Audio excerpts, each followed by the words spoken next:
What was the trigger for yesterday's fall, both in Sensex and Nifty? I think the primary trigger was the global markets, which fell very heavily. After we closed on Friday, the way the global markets fell, I think that was a major trigger because the trade tariff numbers were out much earlier. And we did react a bit, but then after that, we had stabilized. But post Friday closing of the Indian markets, we had the global markets in turmoil, which I think was the trigger. One new theme which will play out because of the tariff wars is make in India and sell in India. So I think most of the consumption plays I think should do decently well because this year, thanks to the budget, the consumers will have more cash in hand. Do you see FIs coming back to India in the near to midterm? End of the day, liquidity flows just like water, in the sense wherever it gives you a better return, money comes in there. And like I said, India is much better placed than their peers. We should do much better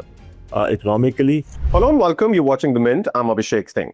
Now, whether you're an investor or a trader, yesterday's frenzy, which was of course caused by the 4,000 point fall in Sensex and 1,000 point fall in Nifty, has subsided. So you must be feeling a little relieved. But today, what we're trying to figure out is whether this is the classic dead cat bouncing or the cat is alive and well and has a few more leaps left in it. To help us figure that out, I'm joined by Mr. Ambareesh Baliga. He's a market analyst, keeps a keen eye on the markets, slices and dices the market data, and is generous enough to share his insights with us. Thank you, Mr. Baliga, for taking the time and talking to us. Thank you for having me. Today, both Nifty and Sensex are back into the green. And this is, of course, after the massive fall that we saw in both indices yesterday. So is this, the classic dead cat bouncing, or there's more to it? No, it may not be a dead cat bounce because if you look at the position of India vis-a-vis the competition or the competitor countries like China and the other Southeast Asian countries who compete with us on exports, because this tariff is clearly an effect on exports. I mean, if you compare the rest of the countries, I think we are better placed, especially vis-a-vis China. And closer home vis-a-vis Bangladesh as far as textile exports is concerned, because textile exports is also a decent chunk of our total export market. And if you look at India standalone, it's more of a domestic consumption economy as compared to our competition or the other countries. If you look at the macro data, we still see that GST numbers are improving. We are talking of a monetary policy quite soon where we should see a 25 bips cut, surely. Could be a surprise 50 bips cut. So that should be positive. So whichever way you look at it, I think we are much better placed. Now, even as far as the trade tariffs are concerned, I think India was the only country where the US trade delegation had come for discussions. So sooner or later, we should have some sort of an understanding, and that should put us on a better footing. So overall, I would say India is better placed, and the sort of a cut which we saw yesterday was more of a sentimental move along with the global markets. And again, if you look at it closely, we opened with a 900 point fall. In that 900 point fall, no one could sell. It opened with a gap of 900 points. It stayed there. It went about 1,000 points down on the Nifty. And clearly, I think at those levels, there was a decent amount of buying by smart investors because despite the sort of a selling which we saw, it was getting absorbed.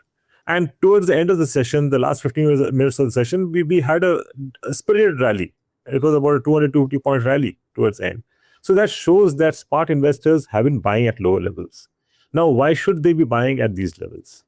I think the valuations have become quite decent because if you see the Nifty from September, October has fallen about 16-17%. You have a lot of stocks, frontline stocks as well as the large mid caps, which have fallen anywhere between 20-30% to over 50%.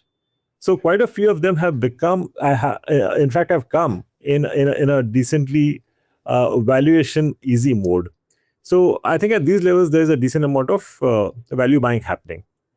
So you can't be too sure as to where the bottom is. But then in technical parlance, I can say that as of now, we have seen a double bottom. The last time we saw a fall below 22,000, it took support at these levels. Again, this time it has taken support at about 21,800 levels. So in Yeah. technical parts, a double bottom is a decently good sign. But then in a market, you never know. But Right. as an investor, I would be buying, and I would still keep some cash for that eventuality of a further fall from here. What was the trigger for yesterday's fall, both in Sensex and Nifty? Was it the fear, caused by Trump's tariffs? I think the primary trigger was the global markets, which fell very heavily after we closed on Friday. The way the global markets fell, I think that was a major trigger because the trade tariff numbers were out much earlier. Yeah. And I mean, we did react a bit, but then after that, we had stabilized. But post Friday closing of the Indian markets, we had the global markets in turmoil, which I think was the trigger. Right, right.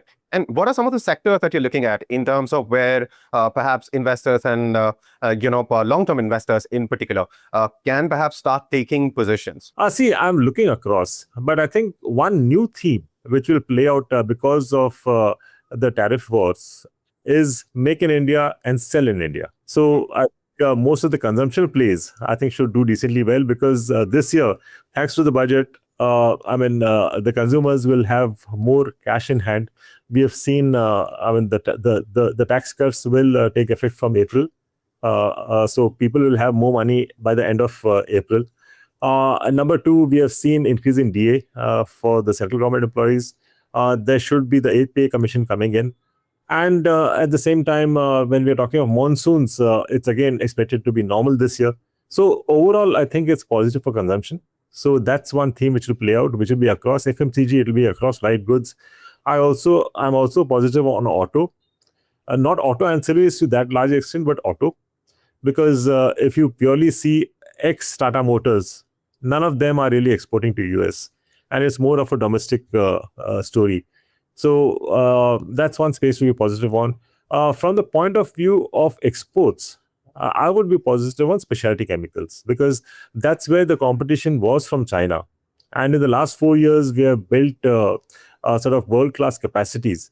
And today, we are in a position, especially thanks to the tariffs, that we would be much better placed in this space as far as exports are concerned. So, specialty chemicals is the other one to be looked at.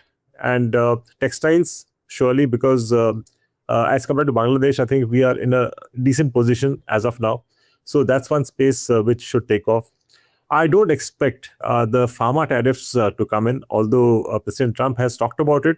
But looking at the sort of protests which are there in US in the last couple of days, I think will make him rethink as far as pharma tariffs are concerned, because that's clearly going to straight away hit the healthcare costs, which are anyway rising there, and that's a big concern.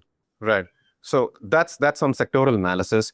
Now, one thing which has been concerning both traders and investors alike is, of course, the exodus of FIIs from the Indian markets. But January onwards, it became, a bit of a problem. And in April, of course, that's something which people are still discussing. So do you see, especially after what has happened, after tariffs, do you see FIIs coming back to India in the near to midterm? See, end of the day, liquidity flows just like water, in the sense, wherever it gives you a better return, money comes in there. And like I said, India is much better placed than their peers. We should do much better economically, as well as the performance of the market going ahead. So automatically, FIIs will have to come back to India. They don't have a choice. But I think they would surely wait for the rupee to stabilize wherever it is, whether it's at 85, 87, or 89. I mean, we need to see the rupee stabilizing for a while, just like the way we had seen in the last 1.5, 2 years. So once that happens, I suppose FIs will surely come back. Right. And could you think of some signs which investors can perhaps keep an eye on, which will give them a clue, a hint in terms of, okay, now is the right time to start taking position in the market? And of course, I mean, you were suggesting that, this is not a bad time. People can, in fact, start taking positions in the market. See, I think the next sort of signs which can come in would be the earnings, because the Q4 earnings have slowly started trickling in. I think in the next 1 week, we'll have more number of earnings coming in. I don't really see it to be much worse than Q3. But the silver lining is that the expectations of analysts, expectations of investors have come down to a certain extent.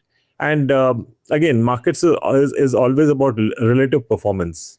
I mean, what's your expectation? What is the delivery? So if your expectation is low, and even if the earnings are something similar to what we have seen in Q3, which had earlier disappointed us, I think this time it could meet expectations, could be better than expectations. So that's one sign to be looked at. And again, like I said, if the monsoons are going to be normal, I think that will be the next big trigger for the markets. At the same time, I mean, if we have some sort of a trade agreement with US, or if President Trump, goes back a bit on whatever tariffs have been announced.